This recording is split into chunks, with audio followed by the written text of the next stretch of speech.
I have Zoltan Istvan, who is a very prominent figure in the whole transhumanist movement. He's a futurist and also a former award-winning journalist for his work on the war in Kashmir called Pawns of Paradise with National Geographic. And in 2019, Zoltan also ran for the 2020 United States presidential election in a bid to win a nomination against Donald Trump. So Zoltan, I've been following your work for a while now. And before we dive into the deeper end of the sea, I just want to lay a foreground for the discussion that we're going to have today. I came across the idea of transhumanism about 9 or 10 years ago or so. And when I first heard about it, I thought, well, it just feels like a very natural progression in the trajectory of human evolution. Well, but I'm curious, what is your idea of transhumanism? Because in the movement itself, it can run a whole gamut of meanings, aspirations, conceptual inferences for different people. So what does transhumanism mean for you, and how did you dive yourself into this whole movement yourself? Well, I think the standard definition of transhumanism is that it's a social movement now of millions of people around the world that want to use science and technology to radically change and modify the human body and human experience. Right. Exoskeleton suits for the disabled, brain implants, all sorts of fun things like that.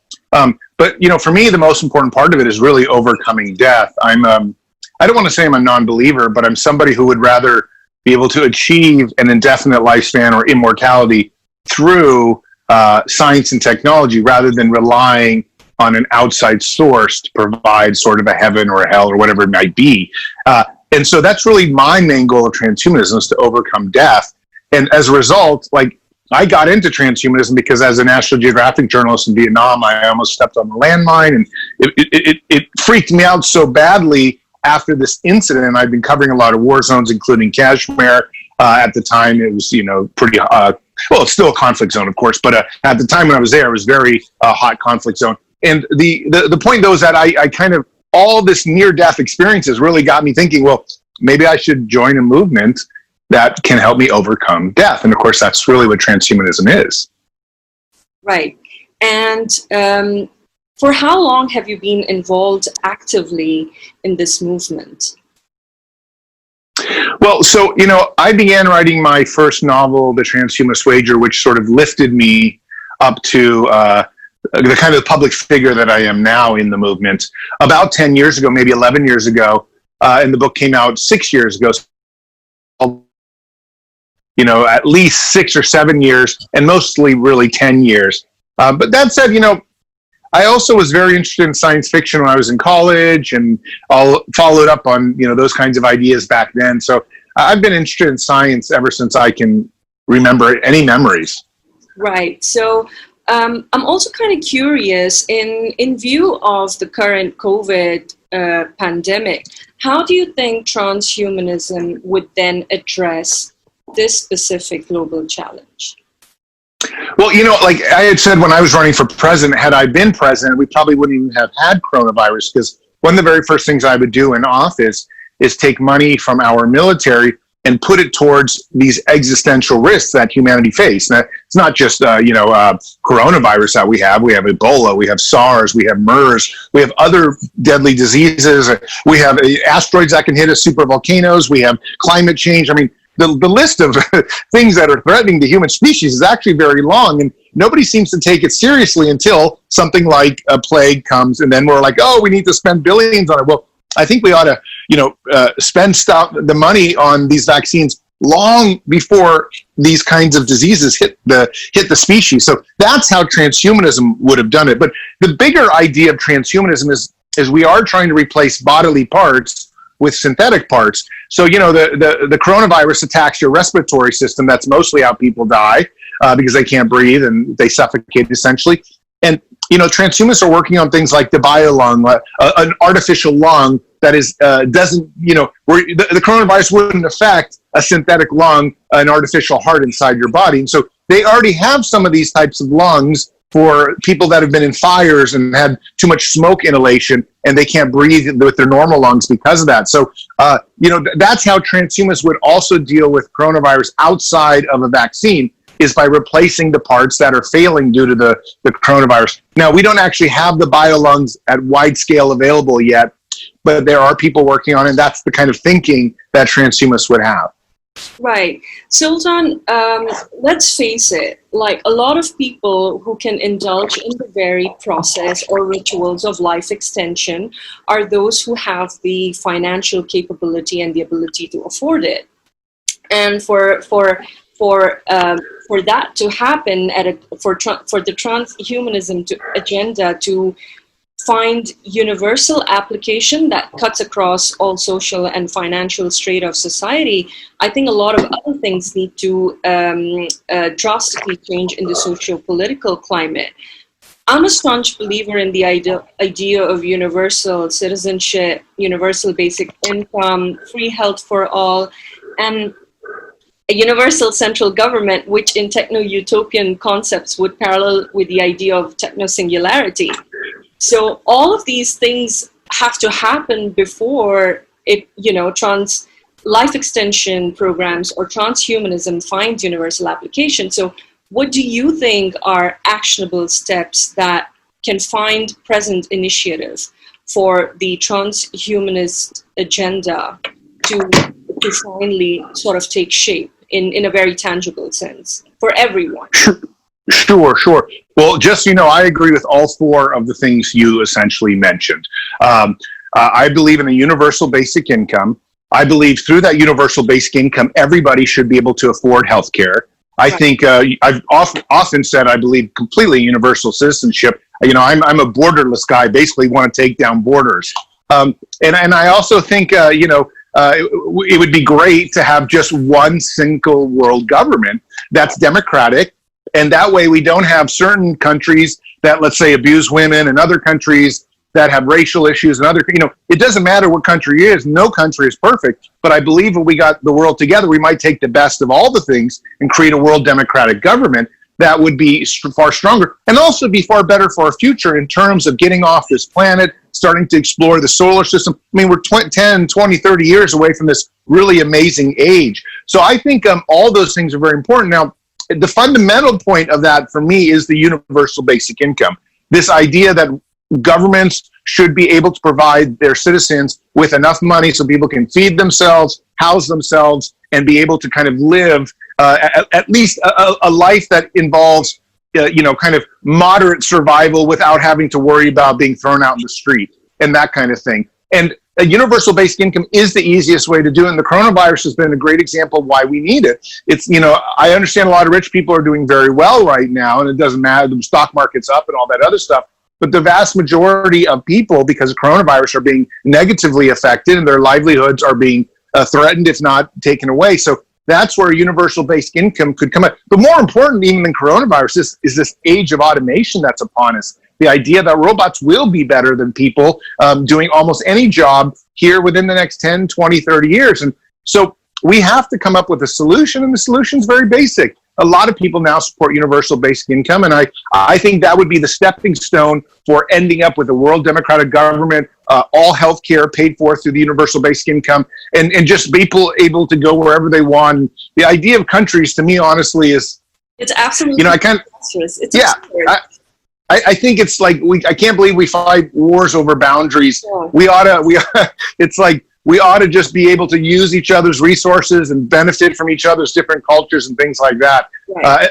I began my career as a war zone kind of correspondent, and having seen a number of war zones, most of them over territory, it's very disheartening to think that people are continually fighting over borders. I wish they would just lay off borders and lay off this total fundamental religion as well, religiosity as well. And that way they could just be more like, hey, we're a democracy. We all agree on each other's opinions, whether we agree on them or not. We just allow them. But that it's very hard. These things, you and I can talk about them, but it's very hard to actually get people to sign up to them without it becoming polarized, as you can see in the news. Sure. So how do you think, like, what do you think are very tangible steps that maybe younger people can take, or how do you think the youth can get involved in supporting these ideas? Do you think it needs to be talked and addressed more in maybe the art and the cultural world? Or what is your opinion on how we can bring more people involved about involved with and care about this idea? Well, I think for me, it really starts with the universal basic income. If we are able to promote that and convince the rich people that a universal basic income is in their best interest, because more money in more people's hands will allow them to pursue the kinds of businesses or kinds of endeavors that they want. There's this idea that with universal basic income, everyone's just going to become super lazy and watch TV. I totally disagree with that. I think what's going to happen is people are going to leave the 9-to-5 jobs and then pursue their passions. And their passions will make money, because it's nobody wants to just be an artist, quietly in a corner. People actually want to succeed, and that's really where I think a lot of the rich people don't understand that universal basic income will favor a stronger economy in the long run.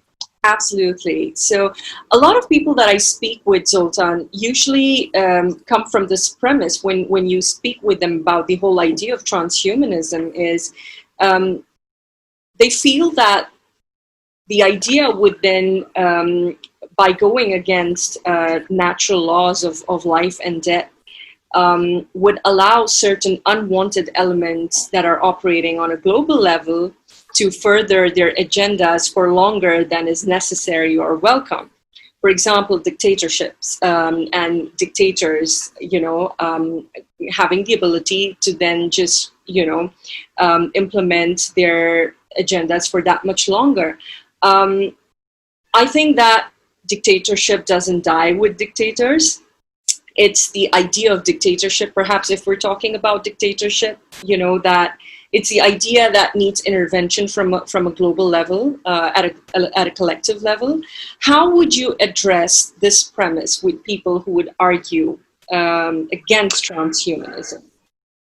Well, I think it's, what's very important to know is that if people can live forever, people can also serve prison terms forever, and they can also suffer forever. So just because you raise the stakes for the rest of humanity to live indefinitely doesn't mean that a dictator gets to keep his power indefinitely. He might get to keep his time in prison indefinitely, and so there are some kind of other ways of looking at it. But I think most importantly is that, democracy must precede any kind of decision that we do, because you can trust that to kind of pave the way forward and pave the way forward to be a fair way. Because nobody wants Trump, for example, to be president forever or whatever, and all these different things. I certainly don't. I think it's really good that we have politicians turning over very quickly, because we want to keep the blood fresh. But at the same time, I think everybody does have a right to live indefinitely, and I think that's the promise of transhumanism. So it's going to be up to kind of the younger generation to really make sure that this extreme longevity is not misused. And I think that's really where, the power of transhumanism must apply somehow to people that want to use power in a negative way. I'm a believer. I'm an optimist in human nature. Obviously, overcoming. History has gotten better. People are living longer. Families are more intact. There's less disease. There's more prosperity. We are getting better. Sometimes it doesn't look like that if you look at the news. But the truth is, it is a lot better than 50 years ago, even 100 years ago. So I'm hopeful that science will continue this trajectory of improvement. The problem is that improvement comes so slow. Sometimes it's very frustrating. And that's when we get worried that somebody like a dictator might live indefinitely. But, I'm hopeful that democracy will win out. Sure. So how sooner do you think that we're going to be at the 4 steps of basically just jumping off into the promise that, transhumanism holds for us? How long do you think this process is going to take to come into maybe full effect? Well, it's really interesting because, had you asked me this about 6 months ago, I would have been able to give you a very just definite timeline. But coronavirus has really jeopardize the entire movement and jeopardize the entire field of science. Yes, we're now spending billions of dollars for a biological vaccine against coronavirus, and we're definitely learning a lot about a single virus. But, you know, transhumanism is not just biological things. It's cyborgism, it's singularitarianism, it's biohacking, it's extreme longevity, it's robotics, it's AI. It's a multitude of science and technological things moving forward. And all those have had huge reductions in terms of scientific research. Some experiments have been canceled altogether. Many universities like Harvard and University and whatnot around America are cutting their budgets, cutting their science budgets, because they're not sure where the economy is going to be in 6 months. And the coronavirus is also keeping people at home, so they can't do the research. So now transhumanism, I used to say, okay, by 2040, 2045, we would have achieved some sort of indefinite lifespan and at least have the technology. But now it may be a lot longer, and somebody my age, I'm age 47, may not even be able to live forever anymore, because the coronavirus has sort of pushed us back 10 or 15 years. And historically speaking, there are wars push progress back. Bad politicians push progress back. Sometimes we might get very lucky and get a very good politician that pushes us forward. I mean, if we got a science candidate like myself in, transhumanism would catch up very quickly, because I would dedicate an enormous amount of resources to science and technology in America and around the world. But right now, it seems like there's a lot of research being either postponed or cut, and that's gonna affect everyone's life today, unfortunately. What would be your idea of a techno utopia? How do you foresee it personally for yourself? Could you just describe that for me? Well, for me, I think that the number one would be that I can't die easily. Right now, I feel like you can walk outside and get hit by a car and you're dead, or you can get cancer and you're dead. But I would like a point when, if you get hit by a car, they can remake you up, and they regrow your arms and stem cells or genetic editing, or you get cancer, we have a vaccine for cancer, let's say in the future, these kinds of things.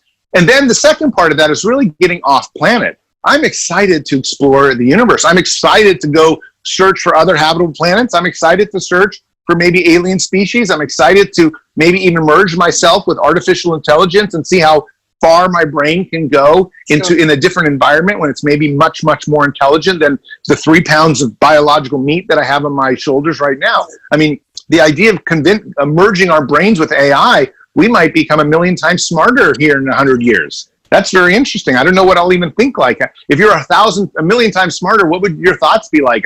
It's a very different kind of idea. And I look forward to those kinds of explorations and adventures. Right. So what would be your closing words to those who oppose or are maybe just intimidated really by the idea of transhumanism?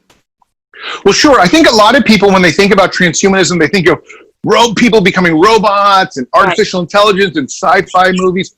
But the reality is that transhumanism is a very humanitarian movement. In fact, perhaps the most humanitarian movement I know. The majority of us want to make people such as yourself, my family members, everyone around the world live longer and live better. And that's what using science and technology on our bodies is all about. Yes, maybe one day we'll have like artificial hearts and cyborg brains and things like that. That'll be fun and interesting. But right now, we just want to make it so a loved one doesn't die from a heart attack or a loved one doesn't die from cancer. So transhumanism at the core is really about keeping people alive and keeping their lifespans better and more healthy and more able-bodied, so that they can just live more prosperous lives. So I think that's really what people don't get. It's like transhumanists are the ones who help the disabled be able to walk again, or the blind be able to see again. We're out there specifically to medically help people become the most that they can be. Later in 50 or 100 years, maybe we'll get to some of that crazy science fiction stuff. But right now, we just want to make it so people live a lot longer and better. Right. Thank you so much, Zoltan. This was so inspiring for us to hear all of that you had to share. And I really wish you a lot of luck with the movement and all of the campaigns that you do around the ideas that you believe in. And you're such an inspirational figure for all of us. So more power to you, really. And thanks for being here with me. Well, thank you so much for having me on. It's been great to talk to you. All right, great. Take care, Zoltan. Okay, bye-bye now.